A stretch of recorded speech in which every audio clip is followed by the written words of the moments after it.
they don't conceive what we, as patriots, as yourself, and us, as members of a veteran service organization, consider heroes. Heroes to us are the ones who's doing things that nobody else is doing, or doing those little small things that they don't need a camera in front of them, or they don't need the applause. What this young man demonstrated was what we consider a real hero, because nobody made him salute. Nobody made him go to the wall, but he just see it as his patriotic duty as a fine, outstanding American to stand up. So to us, the veteran of service, and for us, the VFW, he is our hero. Thank you.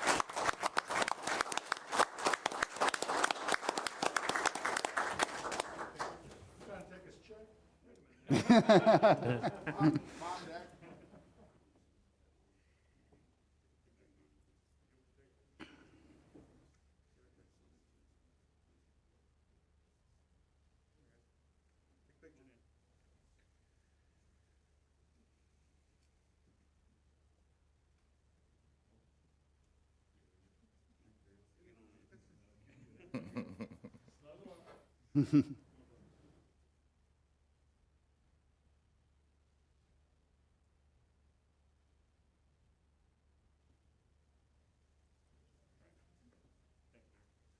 Matthew, it's young men like you that make Richmond Hill the exceptional place that it is. We are proud of you. Thank you.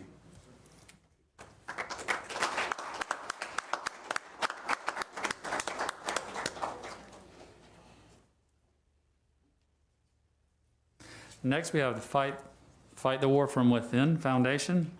Ms. Miranda Briggs will make a presentation about her organization.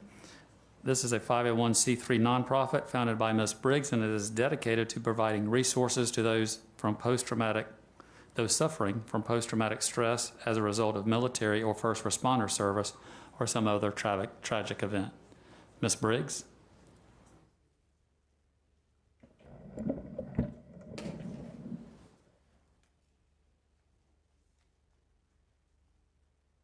Well, thanks. I have to follow that. Jeez. My name is Miranda Briggs. Thank you all so much for giving me the opportunity to be here to meet and speak with you all. It means so much. Like you said, we are a 100% volunteer 501c3 nonprofit here in Richmond Hill, Georgia. We just received our paperwork on July 6th, 2020, so we are brand new and we are hitting the ground running. Our mission is to connect people of all walks to mental health resources and to provide emergency grants when possible. What's really inspired our mission was my husband was an Army Ranger that served here at the 175th at Hunter Army Airfield. He struggled significantly with post-traumatic stress following his service, and after receiving inadequate care from the VA, he ended his battle with his internal wars. After losing my husband, it really opened up my eyes to a lot of the gray zones that we're seeing across the board, not just with resources, but in communities as well, and I really wanted to do something about it. So with Fight the War Within, it has been incredibly fulfilling to connect and network with different government groups, with other nonprofits and other individuals as well, to make sure that nobody's left behind and that no other family goes through what ours has gone through. So we have several initiatives that we do on a monthly basis. We do a wild walk. We try to do it the last weekend of every month, and that's where we ran into you, sir, over at JF Gregory Park the one weekend. We also do a teen adventure. Teens are a very high-risk group for mental health, and we try to get them together so that their parents can have peer support and they can have a great day as well. We also recently just started teaching suicide intervention courses, which are certified for police officers and mental health providers in the state of Georgia. That's called the Intervene Challenge. It's a 3-hour suicide intervention course that teaches you just how to talk to someone that's going through a difficult time. Our next class for that is December 5th at Georgia Southern University, and that is 100% sponsored by our foundation, so there is no entry fee for anyone. So we do have flyers for that. Our also initiative that we have coming up is on Thanksgiving. We are hosting a dinner at the Elks Lodge, free of charge for anyone that doesn't have a place to go. This can be a really difficult time of year for active duty service members who are isolated from their families, as well as our veterans in our community. I'm really proud to be back here in Richmond Hill, and I know how much active duty and veterans play a role in this community. And I really think that it's vital for our community to come together to make sure that people remember that they're not alone. So I look forward to connecting with you guys and coming up with ideas to make sure that we can overcome the epidemic of suicide that our nation's seeing in veterans. To say this is a worthy cause is an understatement. Thank you, Ms. Briggs. Thank you.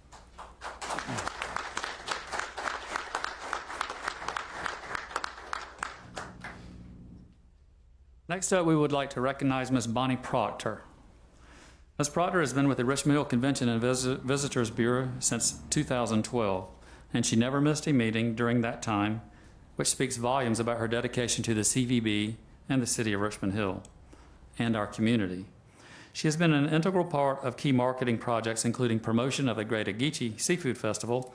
When she retired from that, I really didn't think they were still going to have it. Also, she implemented the driving trail that encourages visitors to discover what's just around the bend in Henry Ford's southern town. During her tenure as chairman of the CVB, the Ford Bakery was restored and serves as the CVB's offices now. We are grateful for Ms. Bonnie's time, talents, and wisdom over these 8 years. Ms. Bonnie?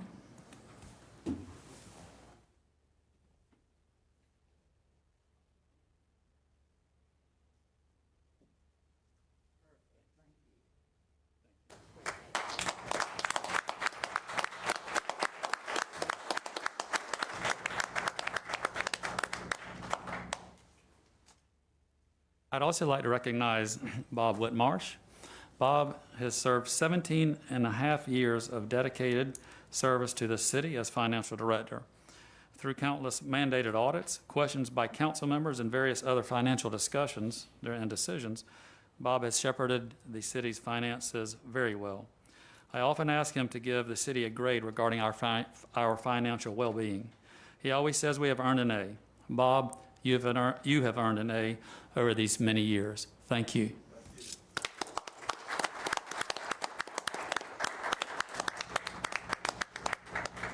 And this is his last meeting with us. Bob, do you have your to-do list and your retirement yet? I've already got my work on painting a kitchen. Okay. And lastly, we need to swear in a old but new member of our Planning Commission, Mr. Les Fussell, if you would please come to the podium.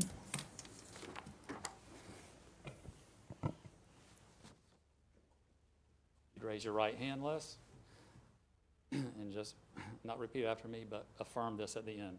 I, Les Fussell, do solemnly pledge to make every effort to uphold all planning and zoning regulations in the city of Richmond Hill, to use good planning procedures as to provide orderly growth for the city of Richmond Hill, to be unbiased and have an open mind on all matters that may come before the Planning Commission, to support individual property rights, and to promote the general welfare of our city and its citizens to the best of my ability, so help me God. I do. Thank I you, will. Les. Thank And you, I Les. just want to say it's an honor to be back on planning and zoning. Everyone knows I've done this for several years, so it's very nice to be back on, and look forward to working with each one of you and making sure our city grows the way we want it to. So thank you. Nice to have you. Thank you.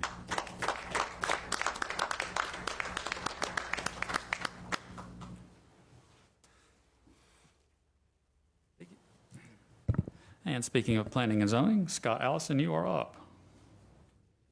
I'm sorry, no, I skipped over one agenda. Council, we need to approve the consent agenda with the items as you see listed. I make a motion, we approve the consent agenda. Motion to approve by Councilmember Scholar. Is there a second? I'll second. Second by Councilmember Ott. All in favor? Aye. The motion carries. Now, Scott Allison.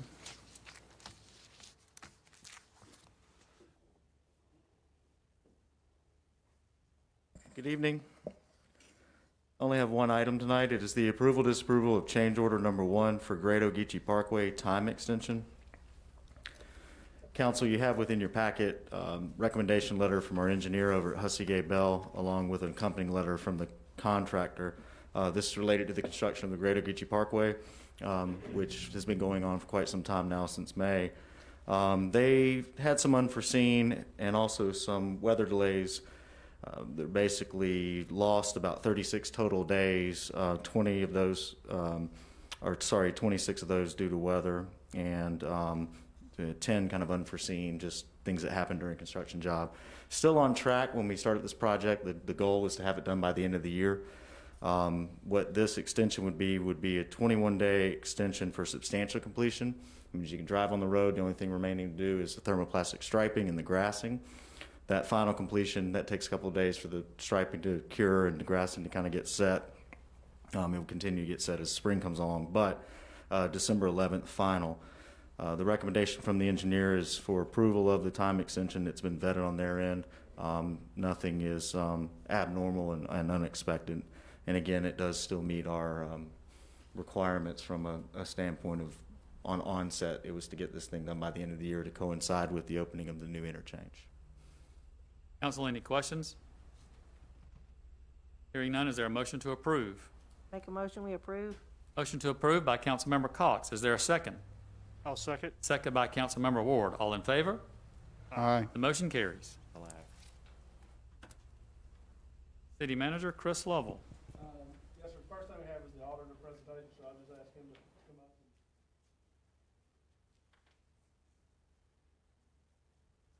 Thank you. Good evening, everybody. How are you all? Good. Great. My name's Trey Scott. I'm a partner with Malden and Jenkins. We're your external auditing firm responsible for auditing your annual financial statements. I think you were provided with a couple of electronic documents. One's called our Auditor's Discussion and Analysis. I don't know if you have that available in front of you, or if not, if you wanted to follow along, I'll buzz through it here pretty quick. But the first little bit, or first few pages, just talk about us as a firm. We were founded about 100 years ago, serve about 500 local governments throughout the Southeast. So we have a little bit of experience in serving local governments. 126 of those are cities, just like you all. But I think of particular importance to you all, or what you may care about a little bit more, is our auditor's opinion, and that's what we include within your financial statements. I think, as you all know, the financial statements themselves are the responsibility of management. It's our responsibility as your auditor to provide opinions on those financial statements based on our audit. And I'm pleased to report to you all today that we were able to issue the city a clean, or what we call an unmodified opinion. That's what you're looking for. It's the highest level of assurance that we can provide.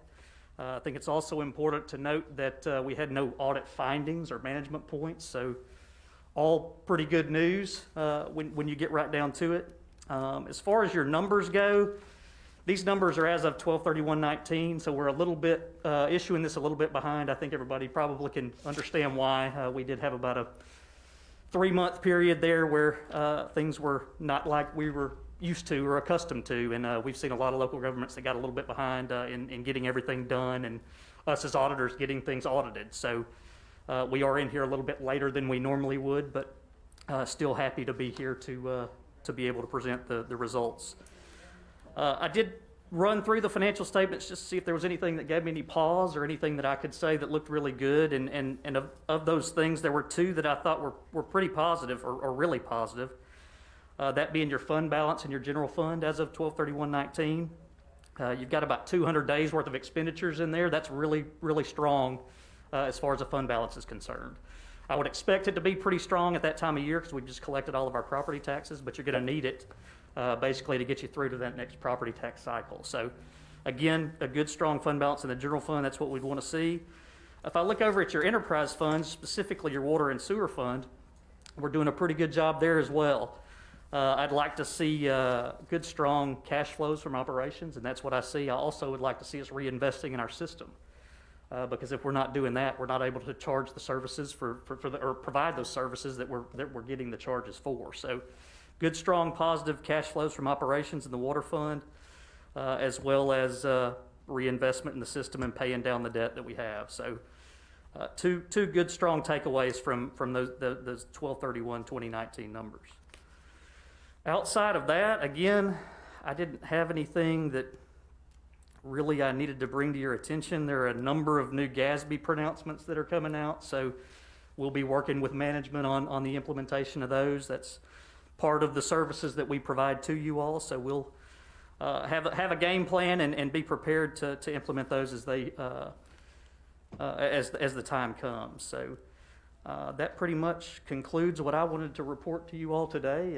Again, a clean opinion, no management points, no findings. I think that's just a testament to the hard work that the finance department does on a daily basis. It's been a joy to work with Bob over the last couple of years, the opportunity that I've gotten to work with him, very professional, and his team as well. And he did tell me who was coming in to replace him, and I think you all will be pretty pleased with him as well. So it's been a pleasure to serve you all, especially as a citizen of Richmond Hill. I don't get to say that to only one city, so and look forward to serving you all well on into the future. And if you have any questions, be happy to answer those at this time. Council? What's the GASB you mentioned at the end? It's the standard setting body for governmental accounting. Oh, okay. Well, this is Council not, Lynn? Okay, go ahead. not a question, but this whole team knows that I'm so excited that you're here presenting this. You just have no idea. So thank you for coming out here tonight and sharing all this information with us. I appreciate it. This is the shortest commute that I have for any presentation that I do, so this is probably my favorite one. So, Well, I greatly appreciate it. and it's much easier to come and give good information than it is to give bad information. So, Council, any other questions? Thank you. Thank you, Mr. Scott. thank you all. Thank you. Chris? Bob, since it's your last time, you want to go ahead and just presentation? Or you want me to do it? We want Bob. I was going to I was prepared to do it, but I call you up. don't want to take anything from you on your last day. My blood pressure go up anymore. So, we have prepared a packet that I think you guys already have for the general fund budget, and there's a bunch of pages here. We broke it out, and Marie helped me put this together, but as you know, this is just one of our many funds. We have 8 funds, and this is the general fund, probably considered the most important, because that's your departmental operations and what most people consider the city's primary services. So we present a budget that reflects about a 4.77% increase from 2020 to 2021. And we're expecting strong revenues in most of these categories. We have a diversified revenue stream. As Trey mentioned earlier, we have, I think actually with what we've done so far this year, we probably have a larger fund balance. Once the property taxes come in, we'll be looking at more than 200 days in fund balance. In any event, we have broken out these budgets departmentally. We're generally conservative on our revenue projections, but right under $10 million now. So the city's growing, which is a good sign, and we've survived the COVID-19 situation in most areas. I know we've got a couple of revenue areas that probably have been affected. I think we all know that's the CVB and the City Center. However, I'll be happy to answer any questions. We have a contingency of $103,000. We like it to be a little bit more than that, but right now we've asked the departments to cut their budgets, and we feel like that they've done a good job with that. However, we do have some contingency funds for going into 2021 for anticipated expenses.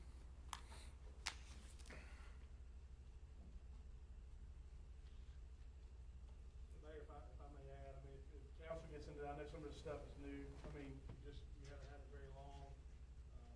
If council has any questions or concerns or wants to dig into it deeper, just give me a call. We can set up some time with either, if it's a specific department, that department head, if it's just me and Bob, or just Bob or whoever, but a lot of times that's easier to dig into the weeds of this thing if you want to get into it. So, just reach out to me and we can set those meetings up. Okay. I've also brought in our packets for the other funds. We have the water sewer fund, the stormwater fund, the solid waste fund, City Center, CVB. There's a state seizure fund, the capital fund, which is our SPLOST fund. So we've got those projects. So I've got a packet here for those other funds. We're talking about total now. The general fund is about 10 million. With all of our funds together, we're over 30 million. So read through that, and you can contact myself or Chris with any questions on those. We're still working these other funds. They're not finalized yet. They're all approved in December, first meeting, correct? Thank you.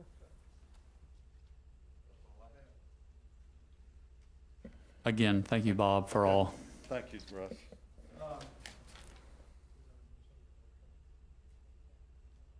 Right before our workshop, there is a public hearing, just, we're gonna get this, I don't think you can hear me on Facebook.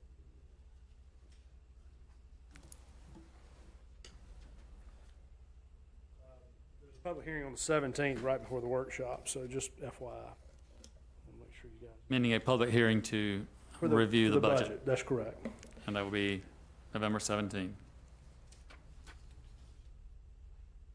Okay, the first item I have is the approval, disapproval of park equipment purchase not to exceed $32,607 from SPLOST 7 funds. That is for 2 lawnmowers for the total of $19,548 and 1 UTV or RTV from Sapelo Equipment for $13,000, excuse me, $59 for a total of $32,607.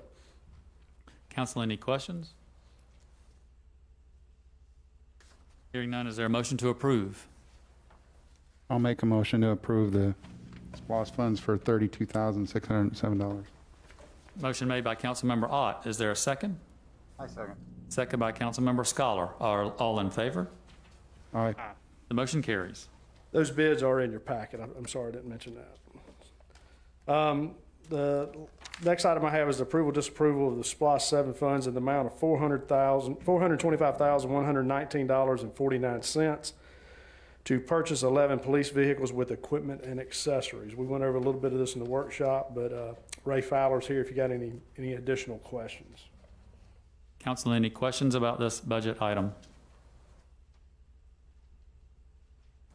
Hearing none, is there a motion to approve? Make a motion, we approve. Motion to approve by Councilmember Cox. Is there a second? I'll second. Second by Councilmember Ott. All in favor? Aye. The motion carries. Next item I have is approval, disapprove the South Annexation GFA Phase 3 Infrastructure Contract Award to BRW Construction in the amount of $3,332,252. This is, once again, Phase 3 for the water sewer out in the newly annexed area. We went over this a little bit in the workshop, but I'll be happy to answer any additional questions you may have. Council, any questions? Hearing none, is there a motion to approve? I'll make a motion to approve BRW Construction Group for the amount of $3,332,252. Motion made by Councilmember Ward. Is there a second? I second. Second by Councilmember Cox. All in favor? Aye. The motion carries. The next 2 items are related to the disaster recovery services that we have for when we have hurricanes, but for the cleanup, or getting the roads clear and the cleanup and the monitoring services. So the first one is actually the cleanup crew. We have these guys on hold, for lack of a better word. So if we have a hurricane storm, we call them, they come in.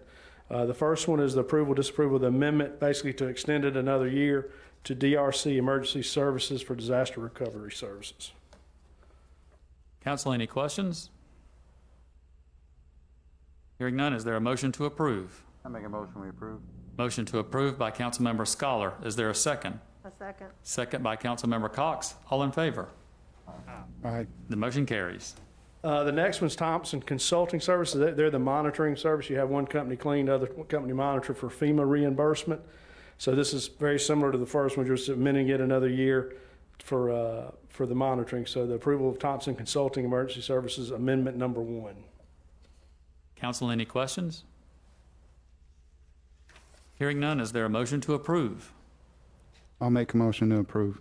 Motion to approve by Councilmember Ott. Is there a second? I'll second. Second by Councilmember Scholar. All in favor? Aye. The motion carries. Okay. Next 2, once again, are related. There's been some discussion today. I don't know if we're where we are on this, but I'll just present it, and if everyone's good to go, we'll move forward. We have some money in Georgia Fund 1 that we're moving out and putting in some different tools to get us a little better rate on our deposits. These are 2 resolutions we have to have, so Georgia Fund 1 will release those monies to put in another depository account. So I'll be happy to go into some detail if anybody has any questions, but the first one is to disapprove the resolution from Georgia Fund 1 to the Claxton Bank. The Claxton Bank is a $1.5 million deposit CD. It's for a 12-month maturity.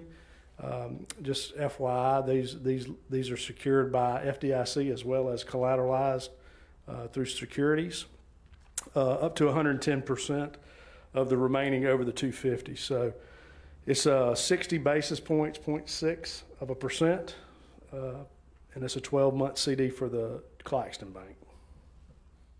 Chris, is this, just to make it clear, the Claxton Bank, they are operating out of Richmond Hill, correct? That is correct.